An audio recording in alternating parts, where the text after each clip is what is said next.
Surely it's a mistake. As a reward?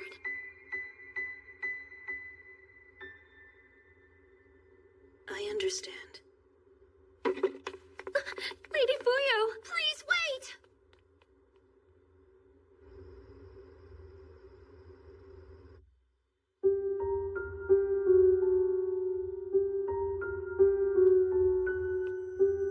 Hey everyone, welcome back to Anime Sensei Reaction.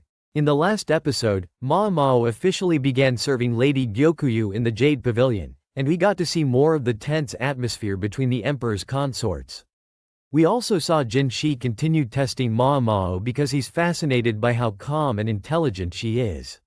One of the biggest moments was Mao Mao investigating the strange food poisoning incident connected to Lady Gyokuyu's meal taster. Instead of panicking, she carefully analyzed the symptoms and proved once again how skilled she is with medicine and toxins. We also learned more about how dangerous life inside the rear palace can be, where even a simple meal could become a weapon. Going into episode 3, I feel like Mao Mao is slowly becoming someone important despite trying to stay invisible. I'm expecting another palace mystery, and I'm really curious whether Jin Shi has deeper motives behind keeping Mao Mao close to him.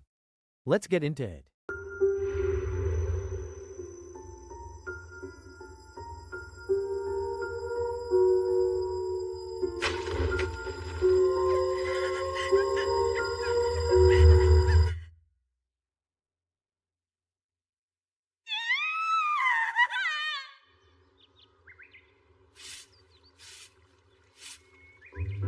Wow, so cold! We've been living in the capital for a while now, but these chilly mornings are still hard to get used to. Oh, how I miss the sand and sunlight. The temperature dropped in the morning and evening back west. The western capital. That seems like such a long time ago, but the lady's arrival at the palace? It feels like only yesterday. I forgot to say, I received some excellent news from Father recently.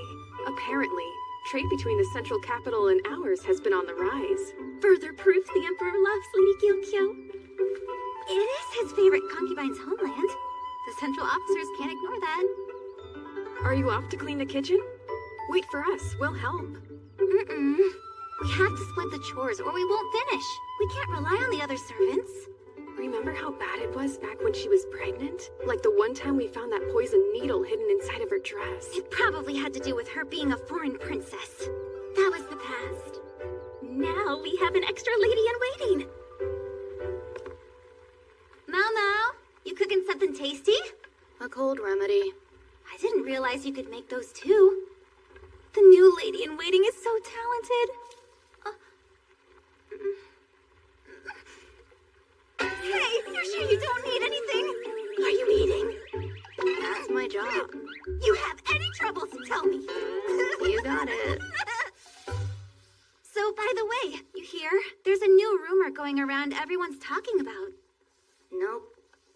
They say there's a spirit haunting the rear. Night had already settled over the inner palace by the time the young servant girl began making her way through the narrow corridors that connected the rear residences. The air carried the fading warmth of the day, though the deeper the night became, the more the palace seemed to transform into another world entirely.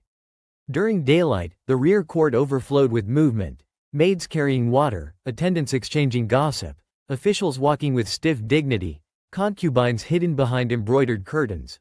But at night, everything slowed into an eerie stillness. Lantern flames trembled softly against the walls, casting long shadows that stretched like grasping fingers across the stone pathways. Every footstep echoed louder than it should have, and even the rustle of silk sleeves sounded strangely unsettling in the silence. The servant girl tried not to think too much about it. She kept her head lowered and focused on finishing her errand quickly. Yet just as she rounded a corner near the eastern section of the palace grounds, something above caught her attention. At first, she thought it was a trick of the moonlight. Far away, atop one of the distant rooftops beyond the wall, stood a figure dressed completely in white. It did not move. The pale robes fluttered gently in the cold night breeze while the figure remained unnaturally still against the darkness of the sky. The contrast was so sharp that it hardly seemed human at all. For one dreadful instant, the servant girl convinced herself she was staring at some wandering spirit that had crawled out of an old ghost story. Her body locked in place. Even breathing became difficult. Then the figure began to move. Slowly at first. One sleeve rose into the air. The white silhouette stepped lightly along the rooftop edge, turning with graceful precision beneath the moonlight. It almost looked like dancing. Not the joyful kind performed during festivals, but something lonely and haunting, like a soul trapped between worlds. The servant girl's fear exploded all at once. She let out a strangled gasp, spun around, and ran as fast as she could through the corridor, nearly tripping over her own feet in panic. By morning, the entire rear palace had heard the story. And like all stories born inside palace walls, it spread faster than fire through dry grass. Some Palace. A spirit. I heard too! A ghostly lady dressed in white! Sounds like a big deal. Only all of the servants, eunuchs, and concubines are talking about it. As I recall, it started a few weeks ago. Those who've seen her say a ghostly lady dressed all in white appears and dances under the moon. Also, she's been seen every night on the eastern wall. That's so. The castle walls completely cage in the rear palace. The only way you can enter is through one of the 4 gates located at each cardinal direction. But there are always guards posted at them. Plus, there's a moat surrounding the perimeter. Sneaking in or out is impossible. I've heard stories about what's at the bottom of those waters. Apparently the corpses of past concubines who tried fleeing call it home. In short, just your typical ghost story. What should I do if I see the spirit for real? Try waking up, 'cause you're dreaming. Excuse me, but could you look at this medicine? Oh, it's you, miss. Just one moment, please. Hard to believe not long ago he didn't want me anywhere near this place. But as soon as he found out I know how to make my own medicine, he started acting more cordial. These days, he shares ingredients with me. He even makes tea. Should he really be so laid back? Forgive the wait. Go on. You prefer salty over sweet, right? If you're feeling generous, may I? Oh, right away. Hard at work? Good girl. I don't deserve such lavish praise. Does he really have nothing better to do? Eunuchs ought to be at the domestic service department. Instead, he wanders around the entire rear palace like he's overseeing the inner court. Some swore the spirit belonged to a dead concubine who had drowned herself in despair. Others insisted it was the ghost of a woman executed long ago for trying to flee the emperor's domain. A few embellished the tale further, claiming the figure floated instead of walked, or that anyone who looked directly at her would suffer misfortune. But despite the changing details, one thing remained consistent in every retelling. A woman in white had appeared at night near the eastern wall. And she danced beneath the moon as though calling out to someone who could never answer. The rumors eventually drifted into the ears of Ma Mao and Xiaolan while they worked together during the afternoon. Xiaolan, as expected, looked deeply unsettled by the entire affair. Her voice dropped into nervous whispers each time she mentioned the ghost, and she repeatedly glanced over her shoulder as though afraid the spirit might suddenly appear behind her in broad daylight. Ma Mao, however, reacted very differently. Instead of fear, she felt curiosity. The rear palace was one of the most heavily protected places in the empire. Massive walls surrounded the compound from every direction, while deep waterways cut off easy escape. 4 guarded gates stood at the cardinal points, north, south, east, and west, and each remained under constant watch by armed personnel. Sneaking inside unnoticed would already be nearly impossible. Wandering freely across rooftops night after night without being captured was even less believable. To Ma Mao, ghost stories were usually born from fear, misunderstanding, or deliberate deception.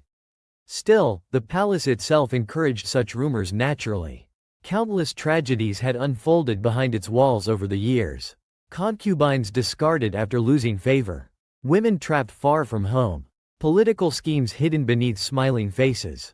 The atmosphere alone was enough to give birth to legends. Even the moat surrounding the palace carried dark whispers. Some claimed the bodies of women who once tried escaping still rested beneath the water, forever swallowed by the current. Mao Mao dismissed most of it as exaggerated nonsense. Yet something about this particular story lingered in her thoughts. Not because she believed in ghosts. Because she believed human beings were far. But if that's the case, he must outrank the matron of the serving women. I'd say he could be the Emperor's guardian, but just look at him. No one this young would have that job. I get it. He must be the Emperor's favorite. You're thinking about something lascivious right now, aren't you? My mind's Piers-driven snow. Doctor, if you're free, would you mind fetching these from the back?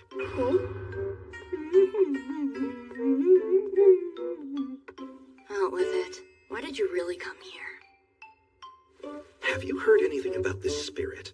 Only a few rumors. And how much do you know about sleepwalking? Sleepwalking? Seems like I got your attention. How would you treat it? I don't know. As far as I'm aware, medicine won't do any good. And is there a cure other than medicine? That sounds outside my expertise. A shame, truly. But if something were to come to mind? He sticks to you like a sparkly leech! I'll see what I can do.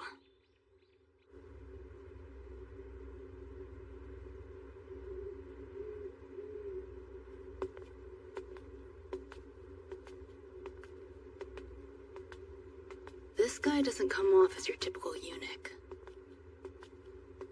Lady Mao Mao. You don't have to call me that. I'm pretty certain you outrank me by a significant margin. Then, Xiao Mao? Little Mao? That's a sharp turn. One more thing. Would you mind not glaring at Master Jinchi, as if he were a mere insect? He noticed. You should have seen him when he returned. He ecstatically shared with me how you stared at him like he was some venomous caterpillar. I'll be more careful. Our stranger. Around that same period, another subtle change had been taking place within the palace. The imperial physician, who had initially viewed Mao Mao with visible suspicion after learning she possessed medical knowledge despite being only a servant girl, had gradually softened toward her. Once he realized how skilled she truly was with herbs and remedies, his cold demeanor transformed almost embarrassingly fast into admiration. He began sharing medicinal ingredients with her whenever possible. Sometimes he even invited her to drink tea while discussing various treatments and illnesses. To Mao Mao, who had spent much of her life obsessed with medicine, such opportunities were surprisingly enjoyable. On one particular afternoon, she sat preparing to enjoy a rare plate of sweets beside the physician when Jinshi suddenly appeared. As always, his timing felt almost supernatural. Without hesitation, the beautiful eunuch calmly announced that he would be joining them. Mao Mao nearly sighed aloud. Jinshi had an irritating habit of appearing wherever he pleased. Officially, someone in his position should have spent most of his time handling administrative matters. Yet he moved through the rear palace with astonishing freedom, as though every corner belonged to him personally. Even more suspicious was the authority people unconsciously gave him. Servants stiffened when he entered. Officials obeyed him instantly. Court ladies watched him carefully. The more Mao Mao observed him, the stranger he seemed. She quietly studied his elegant posture, flawless appearance, and composed smile while allowing her imagination to wander. Perhaps he occupied a rank far beyond ordinary attendants. Maybe he served directly under the emperor himself. Yet he appeared too young for such influence. Another possibility slowly entered her thoughts. A ridiculous possibility. What if Jinshi was not merely a favored eunuch, but the emperor's personal favorite in a far more intimate sense? The idea amused her enough that she briefly stared at him with visible suspicion. Jinshi immediately narrowed his eyes. Though she said absolutely nothing aloud, he somehow looked offended anyway, as though instinctively aware she had imagined something deeply inappropriate. Before the awkward silence could continue, From now on. If anyone else saw him in that state unprepared, there's a good chance they might pass out. To each their own, I guess.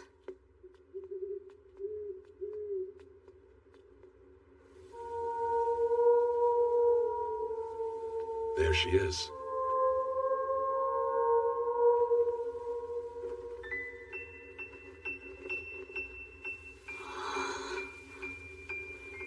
A moonlit cotton rose. Interesting coincidence. Her name happens to be Fuyo. She's a mid-ranking concubine, soon to be rewarded to a military officer.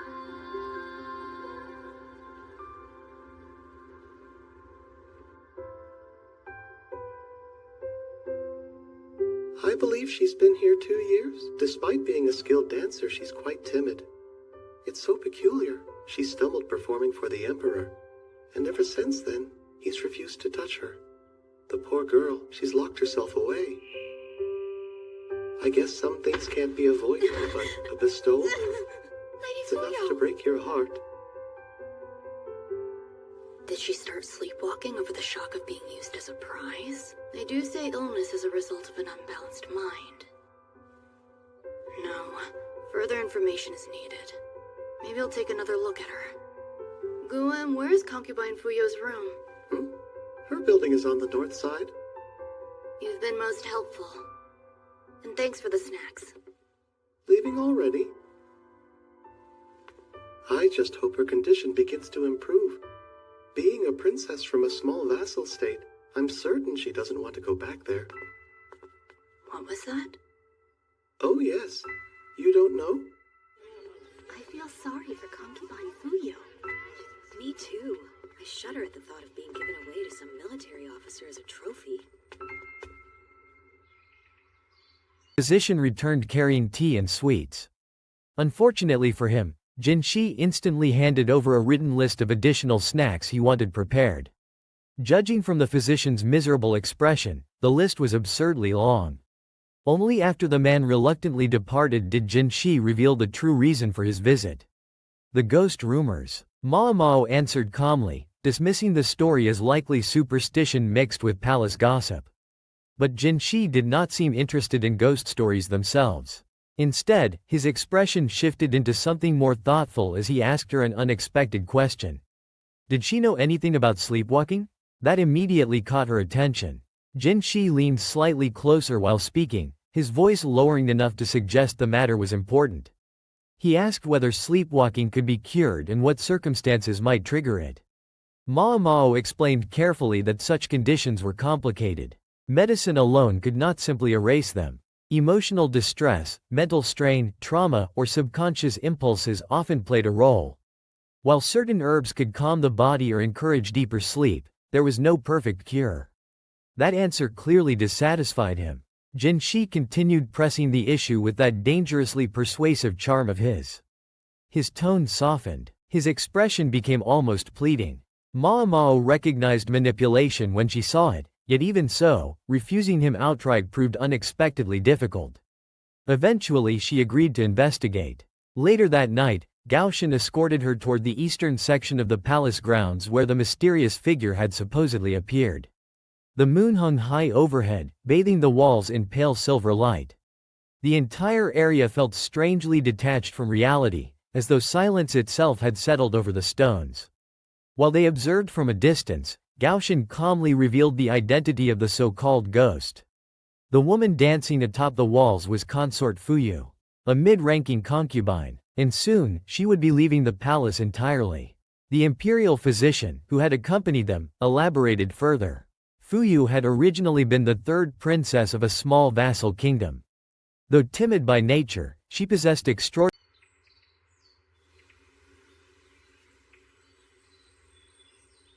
Compared to how she looked dancing on the wall, it's like she's a different person during the day. Indeed. I was just as surprised the first time I saw her in this state. The lady appears so unassuming. She really is like a cotton rose. How do you mean? Well, the Fuyo flower, her namesake. In the morning, it blooms revealing white petals. However, once evening falls, its color changes and takes on a deep pink hue. Most strange. A flower that can alter its appearance over the course of a day. Yes.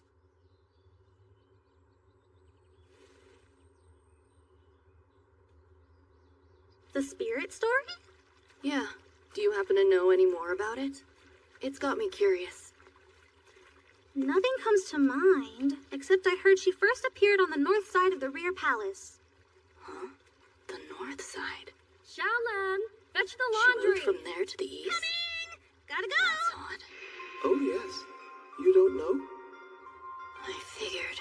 So that's who she really is.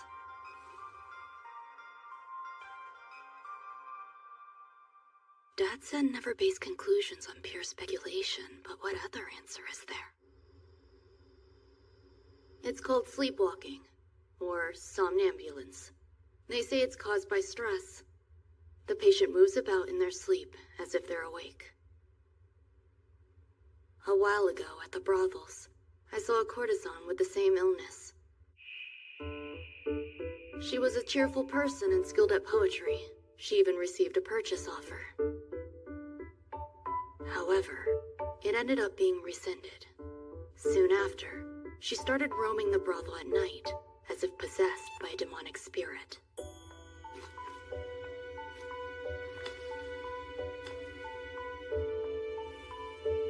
Oh, hello. Ordinary talent as a dancer. Years earlier, she had performed before the emperor but apparently made a mistake during the presentation. Whatever happened that night caused her to lose imperial favor almost immediately. Afterward, she became little more than a forgotten ornament within the rear palace. No visits, no affection, no future. She lived quietly in isolation, fading further into obscurity with each passing year. Now, however, the emperor intended to bestow her upon a military officer as a reward for distinguished service. As Mao Mao listened, the scattered pieces in her mind slowly began aligning together. The dancing, the nightly wandering, the white clothing, the emotional distress surrounding her impending departure. It resembled sleepwalking far more than supernatural activity. Yet Mao Mao's suspected there was still something deeper beneath the surface. The following day, she visited Fuyu's residence under the pretense of ordinary observation. Seeing the woman in daylight created an almost shocking contrast compared to the ghostly figure described at night. Fuyu appeared delicate and subdued, her movements quiet enough to nearly disappear into the room itself. She resembled someone constantly trying to avoid drawing attention. Nothing about her daytime demeanor matched the haunting dancer beneath the moon. Mao Mao found herself comparing the woman to a hibiscus flower. In the morning, hibiscus blossoms often opened in pure white, soft and innocent beneath the sunlight. Yet as the hours passed, the petals gradually shifted into deeper shades of pink, transforming into something entirely different by evening. One flower carrying multiple identities within a single day. Fuyu felt exactly the same. A silent woman beneath the sun. A spectral dancer beneath the moon. The comparison lingered in Mao Mao's thoughts long after she departed. Determined to confirm her suspicions, she continued gathering information. During another conversation with Xiaolan, she learned something important. The first sighting of the ghost had not occurred near the eastern gate at all. It had happened near the north. That detail changed everything. When Mao Mao later met with consort Gyokuyu and Jinshi, she finally explained her conclusions. What's wrong with everyone? The next morning, she had no recollection of the previous night's events. Go on. Then what happened? Nothing. When the purchase offer was rescinded, the sleepwalking came to an abrupt end. I see. Could it be that the courtesan didn't want to be sold? It's possible. A wealthy merchant made the proposition. But he had a wife and children, not to mention grandchildren. Also, she only had a single year left on her contract. Perhaps concubine Fuyo and her are alike. Is that really what's going on? I think so. Are you sure? Hold it in! Remain strong. I'll return to my work.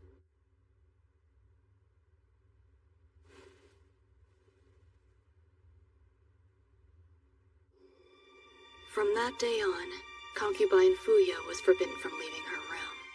Until the day of her bestowal, eunuchs were placed to watch her.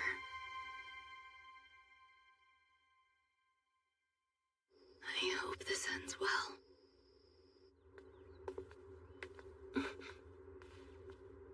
Is it me? Or is Mao Mao acting odd lately? I haven't noticed.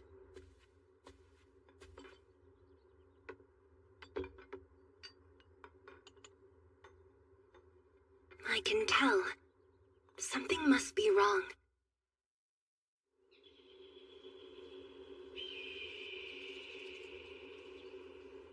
Concubine Fuyo is leaving today. Do I have that right? So I've heard.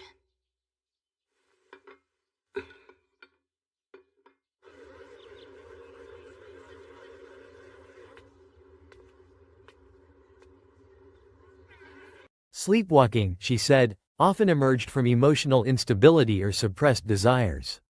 People trapped between conflicting emotions sometimes acted unconsciously while asleep, expressing feelings their waking selves could not openly confront. To illustrate her point, she recounted a story from her earlier life in the Pleasure District. There had once been a courtesan known for her lively personality and remarkable talents. One day, without warning, the woman began wandering through the brothel at night while seemingly asleep. She remembered nothing afterward. Her strange behavior frightened clients and caused endless gossip. At the time, a wealthy customer had been negotiating to buy out her contract. But once the sleepwalking began, the offer disappeared. Curiously, the condition vanished soon afterward as well. Mao Mao believed the woman's subconscious had rejected the arrangement even if she consciously lacked the courage to say so openly. When she finished explaining, Jin Shi stared at her carefully. Then he asked whether that was truly the entire story. The repeated questioning irritated her immediately. He clearly suspected she was withholding something. And unfortunately for him, he was correct. Soon afterward, Fuyu was placed under stricter observation and prevented from wandering at night. Yet Mao Mao's behavior subtly shifted afterward. She appeared thoughtful, distracted. Gyokuyu noticed. Unlike many within the palace, Gyokuyu possessed sharp instincts hidden beneath her graceful demeanor. Eventually she confronted Mao Mao privately and asked her to stop withholding information. After a brief silence, Mao Mao admitted her earlier explanation had indeed been incomplete. Then she shared another story. There had once been a different courtesan who deliberately pretended to sleepwalk. In her case, the first wealthy buyer withdrew after hearing rumors about her strange nighttime behavior. Later, however, another buyer purchased her contract at a far lower price. The truth eventually emerged. The second buyer had been the man she actually loved. The entire performance had been a carefully orchestrated deception designed to free her from an unwanted arrangement and place her beside the person she truly wished to be with. The moment Mao Mao finished,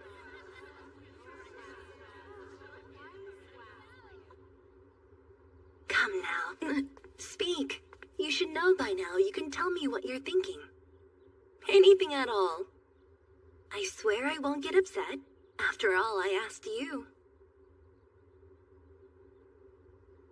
This is nothing more than conjecture, so if you wouldn't mind keeping it just between us two. I promise, my lips are sealed. Do you remember the story of the courtesan I told you about earlier? The sleepwalker, right? That's correct. So there was another with the same affliction. Like before, the negotiations for her fell through. And a little while later, this courtesan received another purchase offer from someone else. However, she was considered to be ill. Since she was seen as less valuable, her price was halved. Turns out, the entire affair was a ruse. How so? Predictably, the second man who made the offer to buy her happened to be an acquaintance of the first. The woman had pretended to be sick in order to nullify the initial purchase. Later, the one she wanted showed up, and he bid for her at half the price. They wanted to be together, but the man lacked the silver, and the woman still had time left on her contract. She and concubine Fuyo, they both had similar intentions? The military officer she's being given to. Apparently the two of them were childhood friends and grew up in the same land. From what I hear, this soldier demonstrated notable valor during the battle against the barbarians the other day.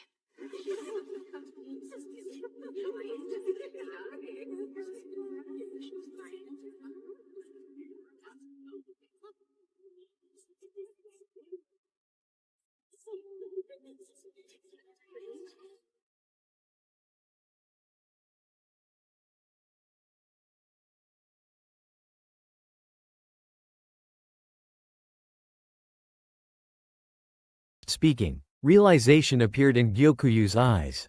Fuyu had likely done the same thing. And suddenly, all the pieces fit together perfectly. The military officer chosen to receive Fuyu was not a stranger. He was someone from her childhood. Someone she had known long before entering the rear palace. The officer had recently earned enormous distinction during campaigns in the Eastern Territories. As a reward, he requested Fuyu specifically. Yet under ordinary circumstances, marriage between them would have been impossible. Their statuses stood too far apart. Unless the emperor himself permitted it. That possibility explained nearly everything. Fuyu may have intentionally sabotaged her original performance years ago to avoid attracting imperial affection. Remaining unnoticed would preserve the faint hope that one day she might still reunite with the man she loved. But hope alone was dangerous within palace walls. Even after the officer's request, there remained no certainty she would actually be granted to him. So Fuyu resorted to one final desperate act. She transformed herself into a ghost. Each night she wandered toward the eastern gate wearing white, dancing beneath the moonlight like a woman caught between dream and reality. Perhaps it truly began as emotional sleepwalking. Perhaps later it became deliberate performance. Maybe even Fuyu herself no longer knew where the line between the two existed. But Ma Mao believed the meaning behind the dance remained simple. It was a prayer, a silent wish directed toward the eastern battlefields where the man she loved fought for his life. Every step atop those cold rooftops carried longing. Every movement beneath the moon carried fear. And every night she danced, she waited for him to return alive. In the end, her wish was granted. The day finally arrived when Fuyu departed from the rear palace. Servants gathered quietly to watch while formal preparations unfolded around her. Yet despite the ceremony, the atmosphere felt strangely warm rather than sorrowful. Because waiting for her outside was the man she had spent years yearning to see again. The military officer who had crossed battlefields to return for her. For the first time in years, the expression on Fuyu's face truly changed. The timid stillness that once. When asked what he wished for, he was adamant about receiving concubine Fuyo. Before he left for war, he must have fantasized about being with her. But he's an officer, and could never propose marriage to a princess. As fate would have it, she was later sent to live in the rear palace. The princess also had feelings for her childhood friend. That's probably the reason she failed at her dance. It's a good way of avoiding the emperor making advances towards you. After all, he never touched her, and she managed to keep her purity intact. That said, the emperor could have still shown interest, which would have delayed her reunion with the officer. And so she feigned her somnambulism. Far be it from me to say I know what the emperor thinks, but that is possible. The battle took place in the east. It's curious. The ghost. Do you remember where she danced nightly? The eastern gate. She was probably wishing for a safe return. Still, though, it's speculation.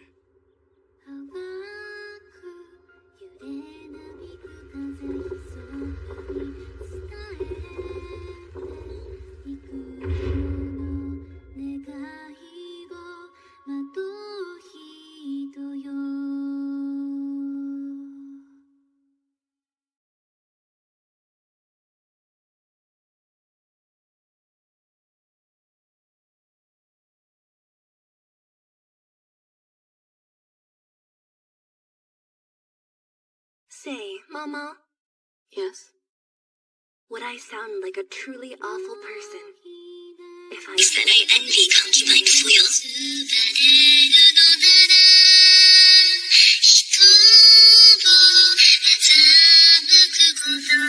When I saw her dancing that night, Surrounded her melted away beneath genuine emotion. She looked alive in a way no one inside the palace had ever witnessed before. Watching the reunion unfold, Gyokuyu quietly turned toward Ma Mao. Then, almost absent-mindedly, she admitted something surprising. Seeing Fuyu leave with the person she loved made her feel slightly jealous. Not jealous out of bitterness, but jealous of the freedom hidden within that kind of devotion. Ma Mao thought carefully before answering. In her mind, she pictured the white figure dancing beneath the night sky once more. The image no longer resembled a ghost. Instead, it felt overwhelmingly human. A lonely woman risking humiliation, rumors, and misunderstanding simply to protect the fragile possibility of love. That version of Fuyu differed completely from the quiet concubine who spent her days hidden indoors. Under moonlight, she became radiant. Passion transformed her into something unforgettable. After a long pause, Ma Mao answered honestly. No, she did not think such jealousy was wrong at all. Later that evening, after the palace gradually settled back into its ordinary rhythm, Ma Mao found herself sitting alone beneath the fading sunset. The horizon glowed with deep shades of crimson and gold while cool evening air drifted through the courtyard. For once, her thoughts wandered away from herbs, poisons, and medicine. Instead, she reflected on Fuyu. On how love had altered her so completely. It had turned a timid, forgotten woman into someone capable of dancing fearlessly beneath the open night sky. It had given her courage to deceive an emperor, endure years of isolation, and continue believing in reunion even when hope seemed impossible. Ma Mao had spent much of her life studying remedies that healed wounds, calmed fevers, or numbed pain. She understood how medicine changed the body. She understood how poison destroyed it. But this felt different. Love had transformed Fuyu more thoroughly than any drug ever could. It revealed hidden beauty. It awakened courage. It reshaped despair into determination. And as the last sunlight disappeared beyond the palace walls, Ma Mao quietly wondered whether love itself might truly be a kind of medicine unlike any other in the world. She was so beautiful. Nothing like she was during the day. She struck me as just another nondescript princess. No, my lady, I wouldn't say that.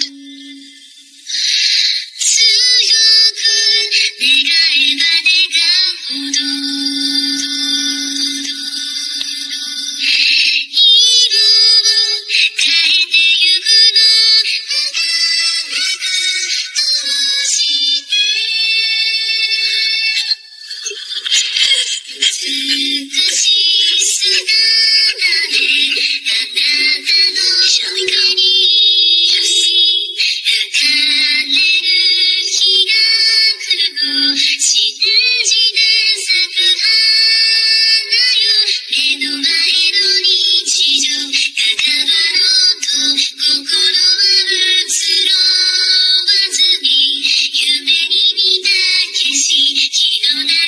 It said love has the power to make a woman more beautiful. I wonder what sort of medicine it would make.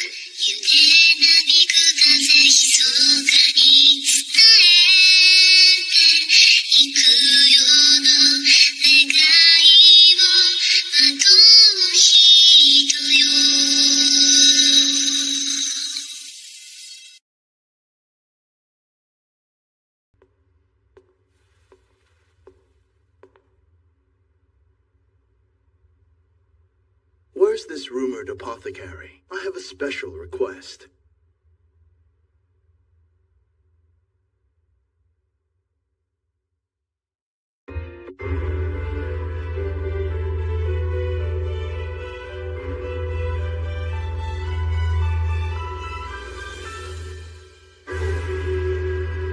Next time, the threat. Alright, everyone.